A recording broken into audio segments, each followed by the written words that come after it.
Em 1959, quando Fidel Castro anunciou ao mundo que sua revolução era comunista, passou a ser apoiado por Moscou. Com isso, a União Soviética iniciou uma campanha para dominar com a ideologia marxista a América Latina, onde os partidos comunistas formariam grupos de guerrilha armada com dinheiro soviético, repassado por Cuba. No Brasil, foram criadas 29 organizações guerrilheiras, onde Fidel Castro vislumbrou expandir sua revolução comunista. Em 1961, o presidente do Brasil, Jânio Quadros, condecorou o guerrilheiro cubano Che Guevara com a Ordem do Cruzeiro do Sul, sem imaginar que 4 meses antes o Partido Comunista Brasileiro acertara com Fidel Castro o envio de jovens brasileiros para o treinamento de guerrilha em Cuba, com a finalidade de preparar quadros revolucionários que desencadeariam a luta armada no Brasil. As ações armadas já existiam antes de 1964 no governo de João Goulart, através das Ligas Camponesas de Francisco Julião e do Grupo dos 11 de Leonel Brizola.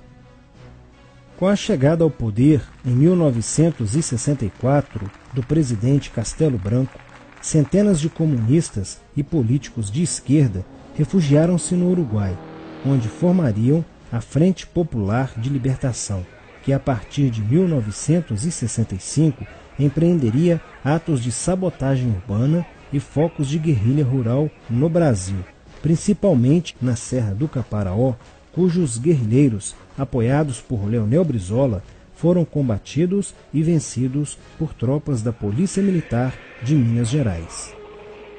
Em 1966, a esquerda brasileira, decidida a tomar o poder à força e em curto prazo, passou a adotar táticas terroristas como as que foram usadas pelo grupo guerrilheiro Ação Popular, que ao explodir uma bomba no saguão do Aeroporto Internacional de Guararapes, em Recife, matou o jornalista Edson Regis de Carvalho e o almirante Nelson Gomes Fernandes.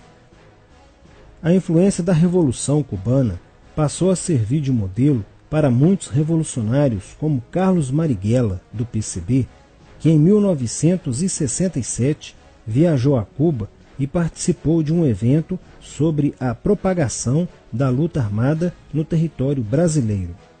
De volta ao Brasil, em setembro de 1967, Marighella criou a Ação Libertadora Nacional, ALN, e começou a recrutar jovens brasileiros entre os estudantes que, depois de preparados ideologicamente, foram enviados a Cuba. Em 1968, com a chegada ao Brasil do primeiro contingente da ALN de guerrilheiros formados em Cuba, entrou em cena Carlos Lamarca, capitão do Exército e militante da Vanguarda Popular Revolucionária, VPR, que se uniu a Marighella e em janeiro de 1969 explodiu 50 quilos de dinamite no QG do 2º Exército, matando na explosão o soldado do Exército Mário Cosel Filho e ferindo 6 militares. E ainda, na cidade de São Paulo, os guerrilheiros avançaram com um veículo roubado e abordaram o capitão Chandler, do Exército dos Estados Unidos, que se encontrava no interior de um automóvel quando saía de sua residência. Chandler foi morto por uma rajada de metralhadora em frente da esposa e do filho de 9 anos. O Comando de Libertação Nacional, Colina, criado em Belo Horizonte no ano de 1968, executou na capital mineira vários assaltos a agências bancárias e atentados à bomba. Os guerrilheiros se reuniam durante as sessões de cinema no Cine Acaiaca, localizado na área central de Belo Horizonte, para planejarem as ações de terror e guerrilha. A situação estava ficando caótica no país. Os guerrilheiros praticavam atentados à bomba nas grandes cidades, matando e ferindo vários inocentes, aumentando a insegurança e o medo da população, que passou a exigir ações imediatas do governo brasileiro para acabar com a violência praticada pela guerrilha.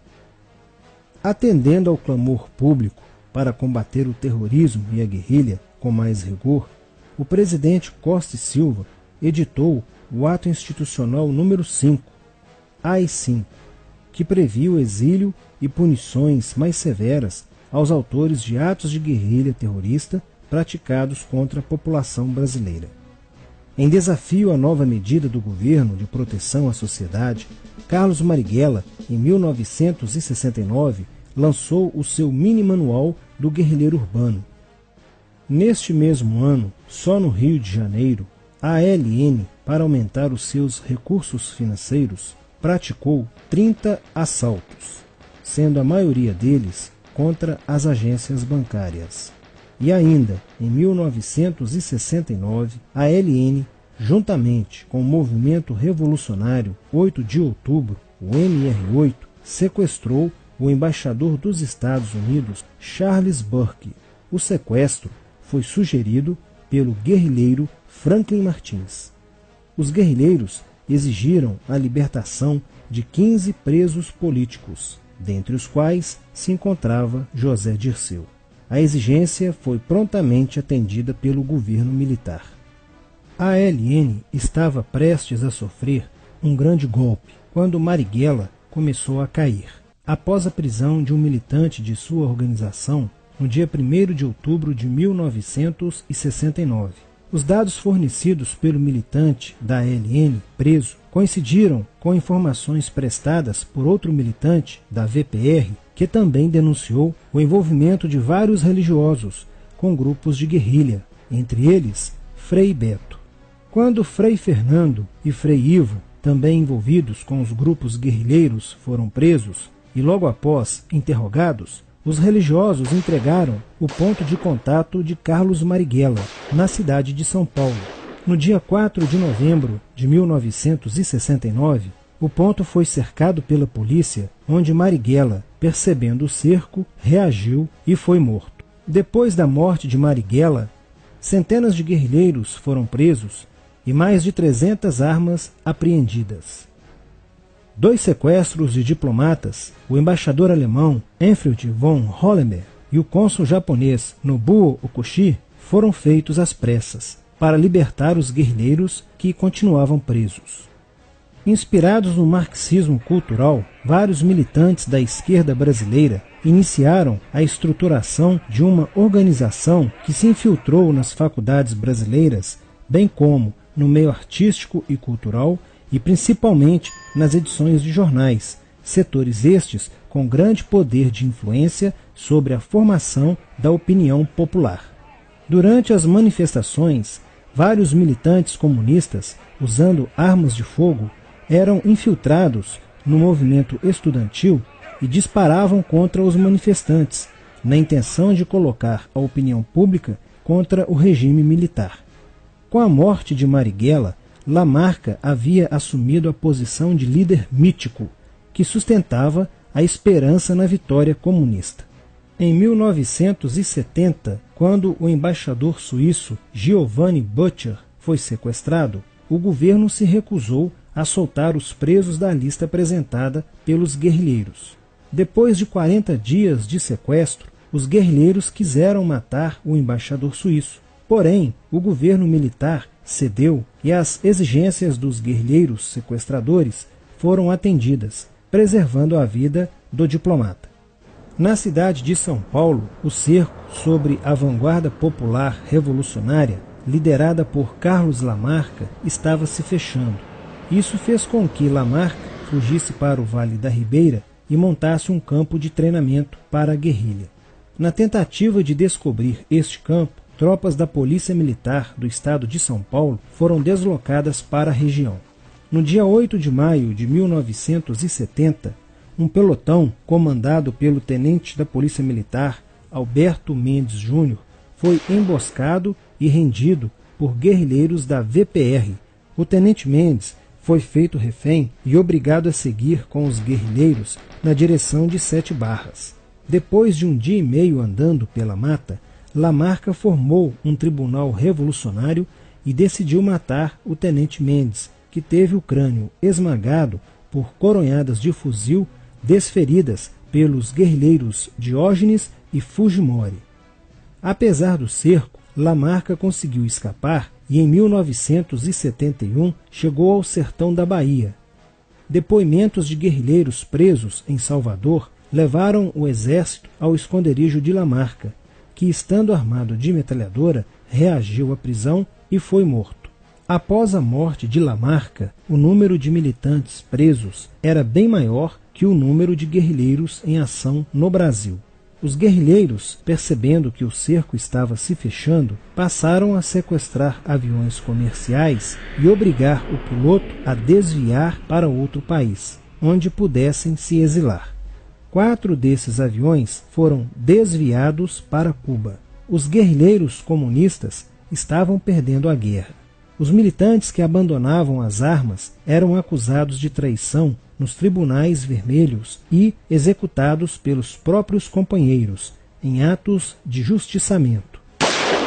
Já no início de 1971, o PCdoB conduzia o trabalho de campo na região do Araguaia, na divisa entre os estados de Goiás, Pará e Maranhão, com a missão de implantar um núcleo guerrilheiro que tinha por objetivo fomentar uma revolução socialista, onde centenas de guerrilheiros já haviam se estabelecido há pelo menos 6 anos. No início de abril de 1972, o presidente Médici enviou à região do Araguaia equipes especializadas em inteligência que, da busca do conhecimento sobre a atividade clandestina, logo efetuaram as primeiras prisões, entre elas a de José Genuíno, primeiro guerrilheiro preso no Araguaia. Logo após, o exército sofreu as suas primeiras baixas, ao ter um grupamento emboscado por elementos liderados por Oswaldo Orlando da Costa, conhecido por Oswaldão. Isso fez com que o exército passasse a empregar tropas convencionais que cercaram toda a região do Araguaia.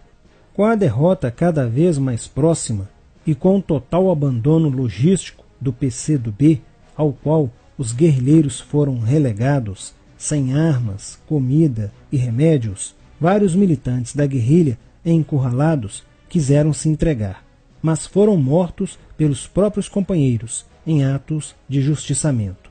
Após a morte de Oswaldão e o desmantelamento do comando militar da guerrilha, o cerco do exército se fechou sobre os rebeldes e vários guerrilheiros foram presos. Assim terminava o sonho da esquerda brasileira de transformar o Brasil em uma ditadura comunista. Mas a esquerda brasileira não desistiria de conquistar o poder e retornaria mais tarde com uma tática mais eficiente que a luta armada: o marxismo cultural.